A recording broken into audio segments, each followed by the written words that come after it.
Welcome back to the channel. All right, so the suspension's all apart. What are we gonna do about actually getting the K-member out and getting another one back in? Well, you can just cowboy this up and pull it out, put the new one in, hope for the best. Your best bet is to try to take some measurements. Now, you can go crazy plumb bobbing the car and taking specific measurements, and even with that, you can end up being wrong.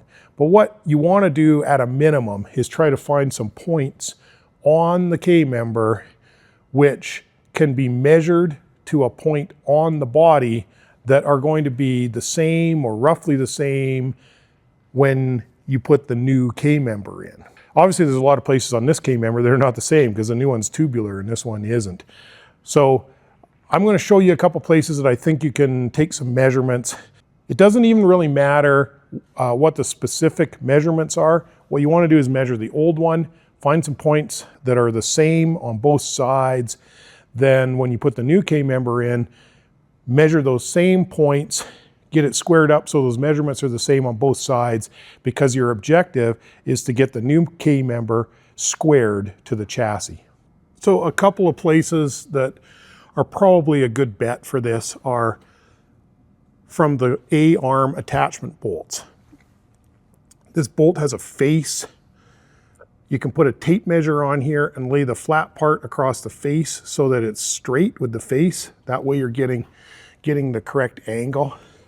Then you can take a measurement with a tape measure up to, say, your rad support here. Assuming your rad support isn't all smashed up from accidents or whatever. This one's pretty good.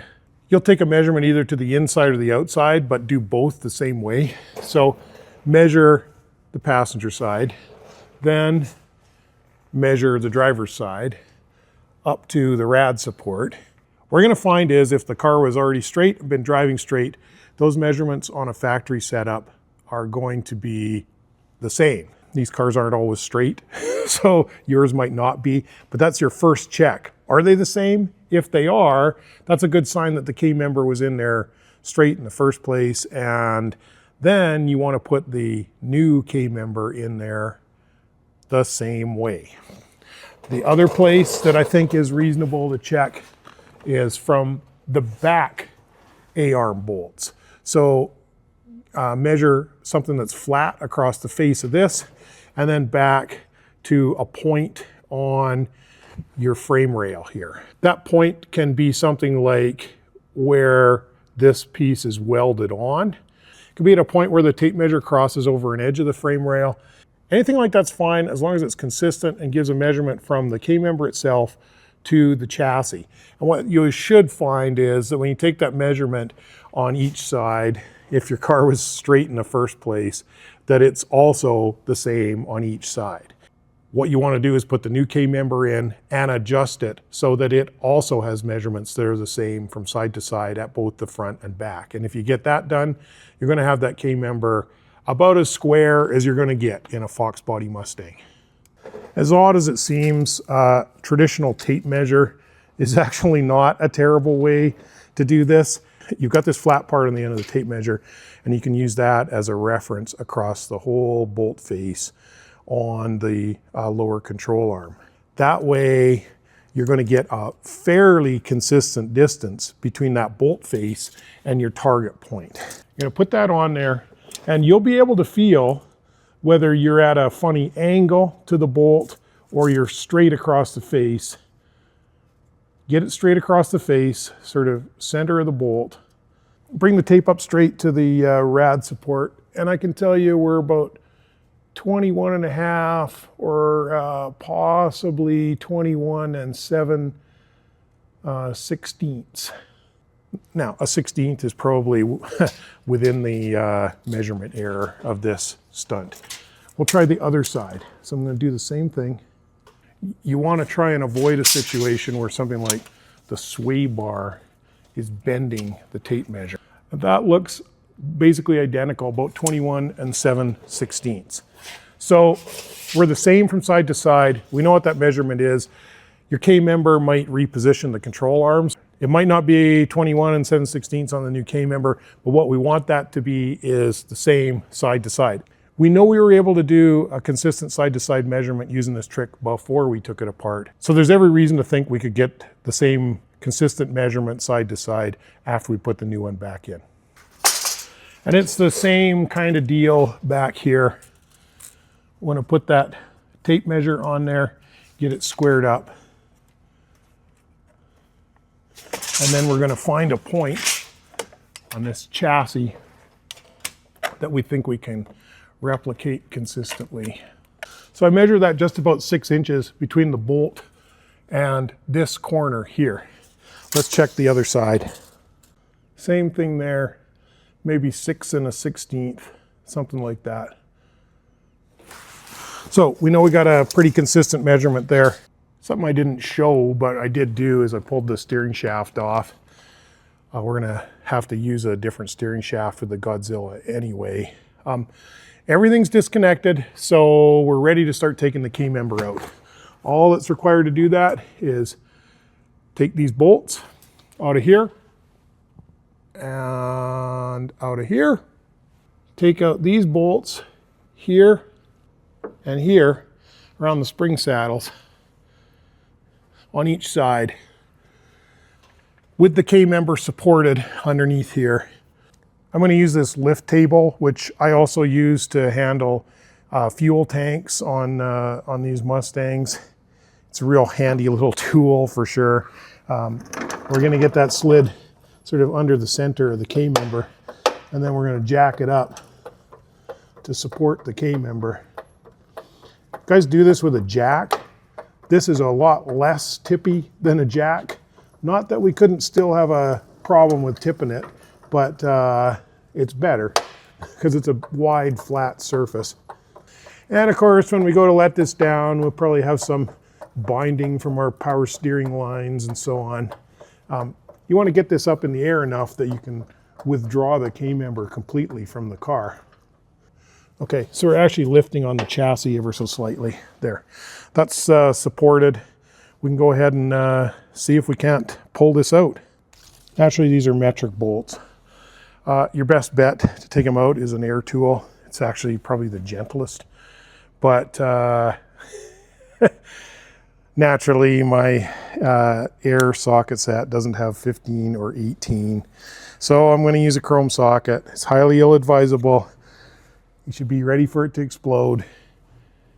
And you should definitely have safety glasses on if you pull a stunt like this.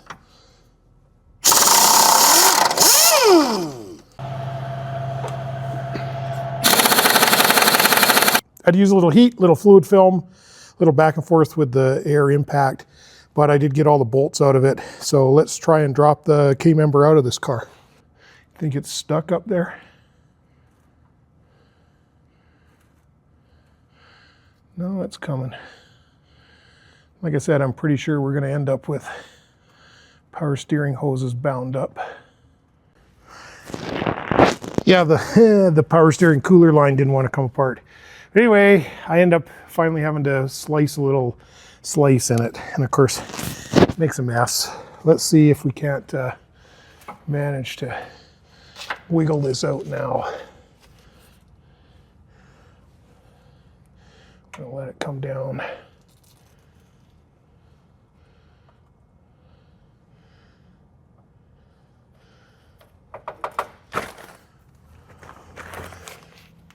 That's the power steering pressure line. That's the cooler.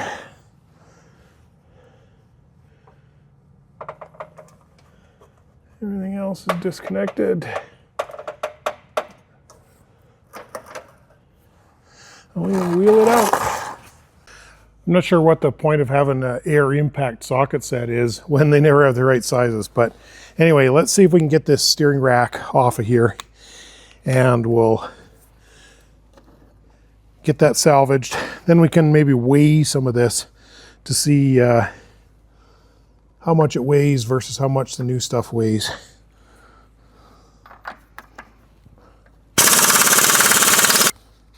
There's just 2 bolts on the rack after it's all been disconnected like this.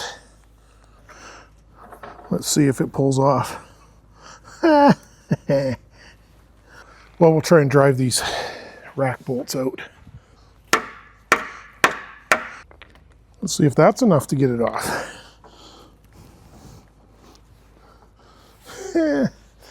Not really. Let's give it a little pry. Okay.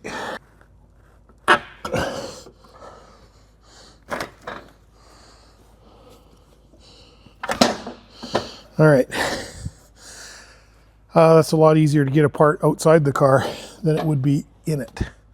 All right, so we've completed some of the test fitting work, checked the new K-member on the engine, checked the steering rack with that assembly, checked the headers with that assembly.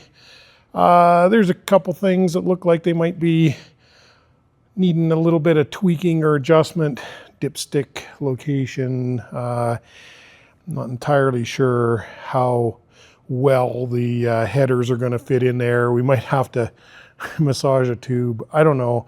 Regardless, looks like it's close, and the most important thing is I can't see any interference issue with the power steering rack, so that should be fine.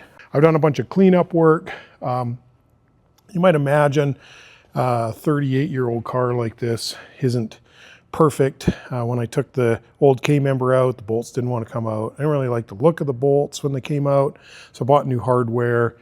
We've gone through it all, cleaned everything up, looked over the frame rails carefully. I'm as convinced now as I was when I bought the car that these frame rails are up to the task. So we're going to go ahead and bolt this AJE K-member in.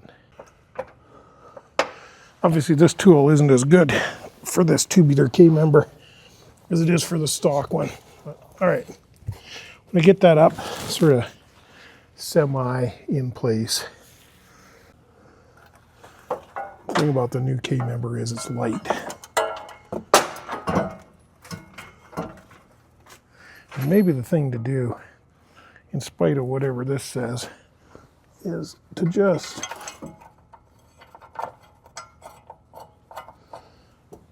ever so slightly start that back bolt. Then we'll start lining this up front here. And we'll put these driver's side bolts in. And I decided to use some big washers in here as well, just to help spread the load a little better. Okay, so I've got two bolts just started on the driver's side. And I've got, in order to help hold this up in place, I put one in on the back, like this part of the driver's side, just to keep that level. Then I'm going to put the next bolts in here. We'll get all the bolts started. Then we'll kind of run these bolts in, not tight, but just run in a little bit. And then we'll make some squaring adjustments. Spread the load a little bit on this.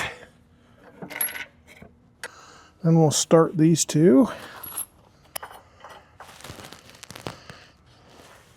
And I'll go around the other side and get the final one started there. Now, these ones look like the shoulders could pull through these slotted holes. So maybe I should put some washers on here too.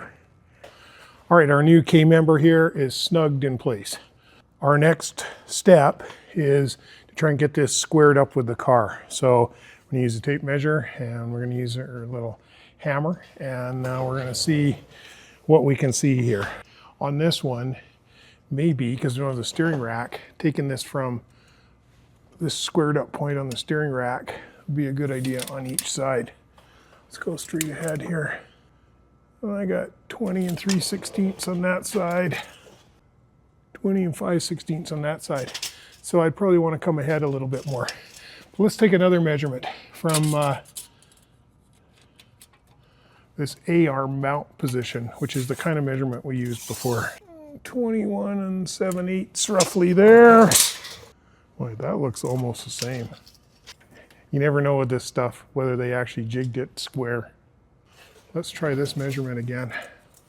20 and 1/4 or 20 and 5/16. That actually looks about the same. Just depends on where I hold the tape, does it? Well, I'd say we're as near as damn it to square then. All right, so I checked it at the front from a couple places, from the control arm mount point, from the steering rack mount point, from the flat part of the lower tube on the K-member, on both sides. And I checked at the back from the control arm mount point back to a point on the body, and it looks square to me. There's not a whole lot of adjustment, which is probably good in that it's hard to put it in cockeyed, probably. So we're gonna tighten these bolts up and say we got the K-member in. Thanks for watching. Please like, subscribe, and tell us what you think in a comment. See you next time.